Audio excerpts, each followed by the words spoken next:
Photos, the people you've got there in the background, the photos there. Yep. These are people who've been, could you just explain, how are they on the loose? They were convicted, but why are they still loose? Well, that's a good question.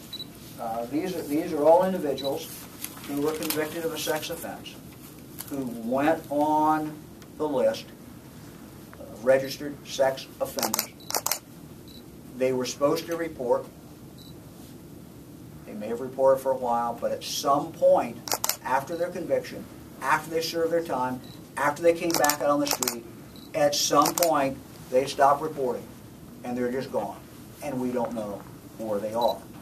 And in each one of these cases, you know, we only selected people, just to put on this list, who had molested children.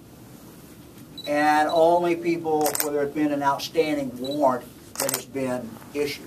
There are outstanding warrants for each and every one of them.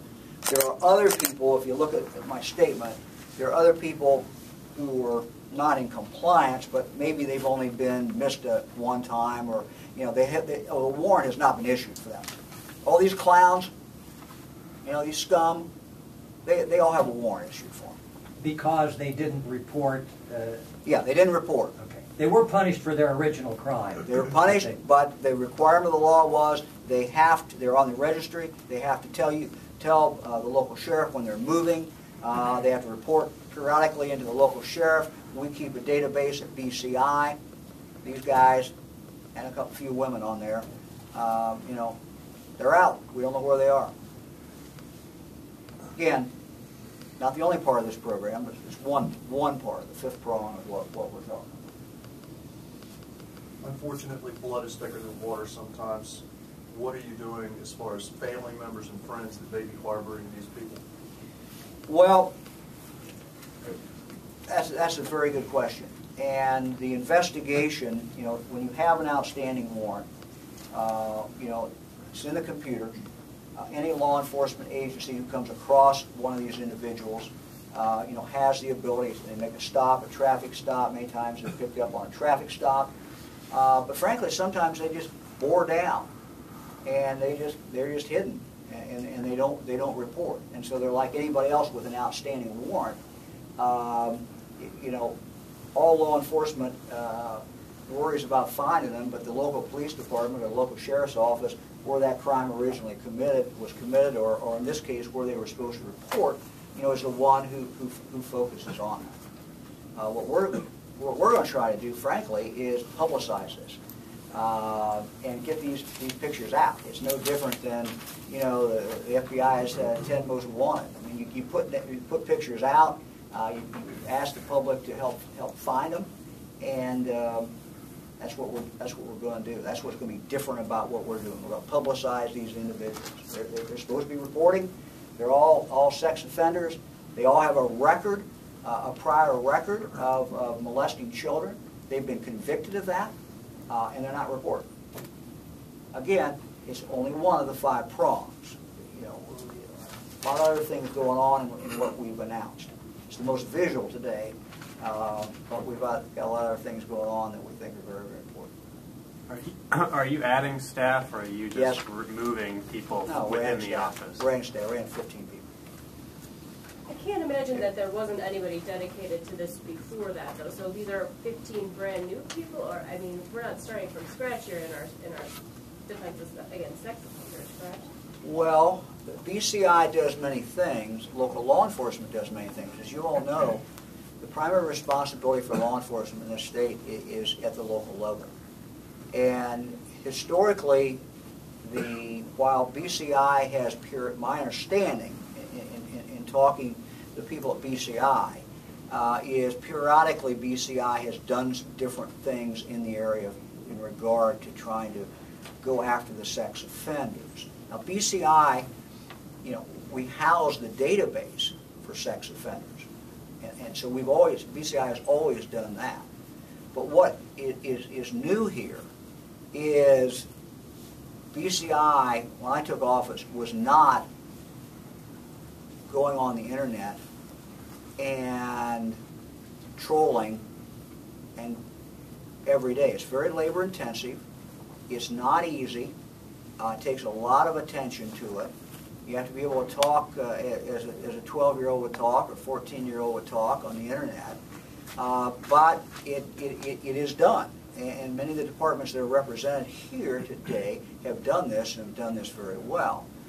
What this does is puts a state focus on it and says that we're going to do this and we're going to do it over the long haul. We know it works. We know it works when you go on the internet and pretend like you're a 12-year-old boy and you get a hit within 30 seconds of these predators. If you want to see something, stand as I have and watch this done. I watched it done at the Xenia Police Department in Greene County a number of years ago. I was astounded. You go on within 30 seconds, 45 seconds. If you know where to go, these predators are out there trying to make a hit on this police officer, but they think it's a 12-year-old or a 14-year-old. So this is not a new procedure. It's new that the state is going to say, we're going to do it, and we're going to do it over the long run. And what you ultimately end up doing is you lure that person to come into a county, and then we work with the local law enforcement to arrest them when they're at the local shopping center or wherever they are. Second thing that is new is, BCI has done this some in the past, but it's not done it since when I took office. They were not doing it. Is the whole pornography issue. Again, labor intensive, very, very tough, but the dirty secret is that these clowns out there, they're looking at children in sex acts and trading this back and forth, aren't just sitting at home all the time in their basement looking at it. These jerks are out acting on it then. And so that's why we got to get them. And that's why we have to get them removed. So this is a focused effort. We are committed to do this over the long run. We'll be doing it a year from now. We'll be doing it 2 years from now. And we're going to have results. We're going to make a lot of arrests. Could you address yourself to the issue of what some might call entrapment, when you go on the internet and you pretend to be somebody you're not? Well, I tell you, if you ever watch these jackasses on the internet, you wouldn't worry about entrapment. First of all, it's not legal entrapment. That's been dealt with in the courts. Clearly, it's not. These people have a predisposition to do it. They want to do it. They will do it when they're given the opportunity. And they're literally like sharks. They're literally out there in sharks, and they're going to hit just as fast as they can. And we're going to hit back. So this seems like a very personal issue for you. You're using some colorful language there. Do you just think, as a family man, do you take this personally? Well, look, I just seem to... By the time you get to my point in my career, you've seen a lot. And I'm not 29 years old anymore, obviously. And I'm not... But I'm still shocked by it. And I'm still offended by it. And I'm still upset by it. And it's something I've cared about for a long time. Frankly, it's one of the reasons I wanted to run for Attorney General, to be able to make decisions like this and say we're going to put the full resources of our office behind this effort. Yeah, it's personal to me. It'd be personal with anybody else in this audience if you saw what the prosecutors in this room, we've got a number of ex-prosecutors here, I see Bill Skink back there. We've got a number of prosecutors. If you saw what we've seen, it'd be personal with you too. Anybody else? I just have a quick question.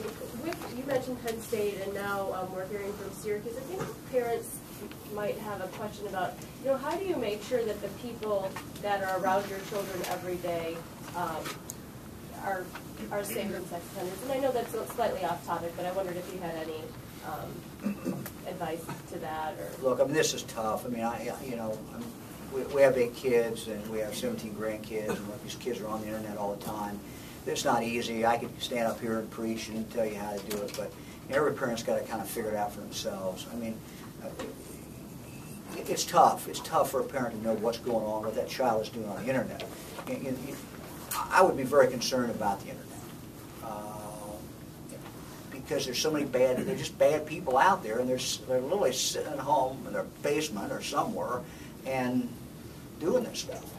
And so, if a parent can somehow figure out how to have some control over what that child is doing, particularly younger children, what they're doing on the internet, that would be my, I guess, number one piece of advice. you know, everything else goes back. We've always taught our kids and you know, back for generations to be careful. You know, someone pulls up in a car, you don't know them. All those things still apply, certainly still apply today. You know, there's no different about that. But I think that, you know, most people are out there are good people. Most people who kids run into in school are you know, all these teachers want to do and other people want to do is protect the kids. So, you know, we don't want to become paranoid about it. We don't want to go looking around every corner. Just use caution.